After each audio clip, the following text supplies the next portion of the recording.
News 46 is brought to you by Bees Embroidery and Garment Printing, specializing in custom and personalized decoration of gifts, garments, and more.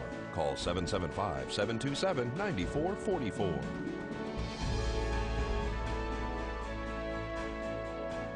News is also brought to you by J.K. Nelson Law. Call 727-9900 today for your free consultation. If you need a lawyer, you need Nelson. News 46 is also brought to you by Humana, serving the community. Please stop in at 1397 South Loop Road on the corner of Loop and Highway 160.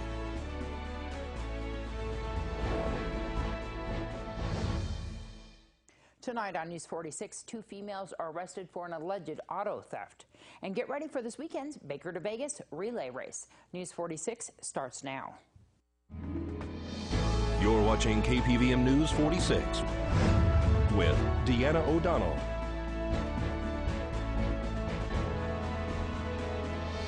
News 46, local coverage you can count on. Police say a man reported that his vehicle had been taken by 2 women. It's Wednesday, March 14th. I'm Deanna O'Donnell. 2 females from Pahrump have been arrested by deputies following an investigation into an alleged auto theft.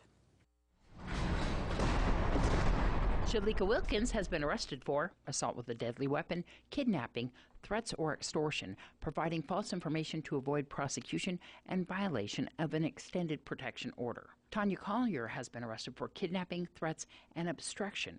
Both were arrested at the CVS pharmacy here in Pahrump on Highway 160. According to the Nye County Sheriff's Office declaration of arrest, police responded to a possible auto theft where the victim said that he would be waiting in a parking lot at Carl's Jr. and stated that 2 girls that he did not know had his vehicle at the CVS parking lot and he wanted it back. He told police that they should use an unmarked car because they had weapons and that they were, quote, crazy. He stated that the females had a shotgun in the trunk of the vehicle and a knife. Police made contact with the 2 females at the CVS. One of them was recognized by police but gave a different name. They asked the females if they had any weapons and they said that they had a pocket knife and a BB gun in the trunk of the vehicle. Tanya Collier allegedly had a warrant and she was taken into custody. The victim also stated that the female, who told police that her name was Cassandra, who in fact police say was Shalika Wilkins, threatened the victim on several occasions. The victim said that he knew Tanya and Shay from a third-party friend who asked him to give them a ride to San Diego. During the trip, they allegedly swindled him into allowing them to drive because they, quote, knew the way. After gaining the trust and his keys, they allegedly refused to return the keys to the owner of the vehicle and continuously threatened him if he did not continue to allow them to use his car. The victim says that the suspects said that they were going to ditch him in a bad area, that they would shoot his kneecaps, that they had a shotgun and a large machete knife, and they threatened to cut him. Police noticed bruising around one of the victim's left eye. He said that Tanya had punched him earlier in the day after their many verbal altercations. Both Tanya Collier and Shalika Wilkins were taken into custody and transported to the Nye County Sheriff's Office Detention Center. An elderly female was taken into custody after passing a note to a cashier at the local Goodwill store. Lillian Hamilton has been arrested for making threats or conveying false information concerning acts of terrorism. According to the declaration of arrest, police were dispatched to 1201 South Loop Road at the Goodwill store here in Pahrump in reference to a terrorist threat. They met with the store manager, who said that an older female had walked up to the cash register located inside the business and passed her a note that said that she was going to shoot everything and then walked out of the store. The female, later identified as Lillian Hamilton, was accompanied by an older adult, which was believed to be her husband. Police observed video footage of the female suspect holding the note. Police observed video footage of the female suspect handing the note over to the manager. Detectives were then dispatched to Augusta Street here in Pahrump, who made contact with Lillian, who continued to want to shut the door on the detectives as they were attempting to conduct their investigation. At one point, they say the suspect said that she was the caretaker of the residence and that the homeowners will not be returning until later. Police say that they made contact with Lillian's husband, who said that he saw her pass a note but was unaware of what the note said. Lillian Hamilton was arrested and transported to the Nye County Sheriff's Office Detention Center. Well, Tonopah has a new ambulance following a crash that took theirs out of commission that occurred in October of last year. Good morning, Commissioners. My name is Rod Fernandez, Logistics Officer for Nye County Emergency Management. My last name, F-E-R-N-A-N-D-E-S. It's a privilege to come before you all today on behalf of our director that's in need of much time off, advanced paying. Just let you know, we put the new ambulance into service up in Tonopah. We had a great ceremony. We had a great turnout.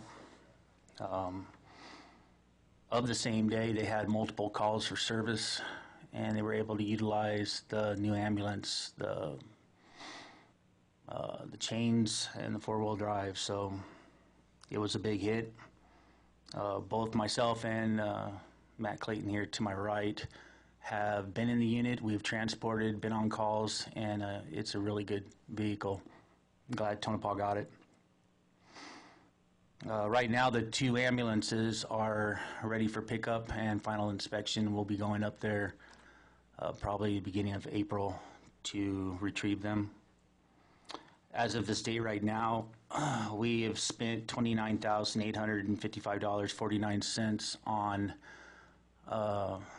personnel covering Tonopah. We will still be covering Tonopah up until April 1st when RIMSA takes over, and then our personnel will not be going up there covering it from that point on.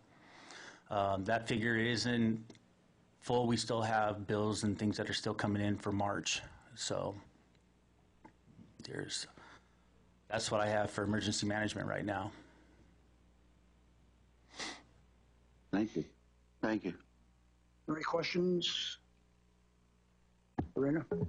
I just wanted to add that there are two drivers that went through training and were certified through the state, and they are on the schedule now. I just happened to be with the ambulance coordinator when she found that out, so I wanted to pass that on. Good news. Good. Commissioner, if I could briefly, just thank you all you guys who work in those emergency services.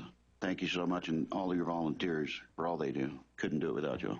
Yeah, thank you very much. That new ambulance is awesome.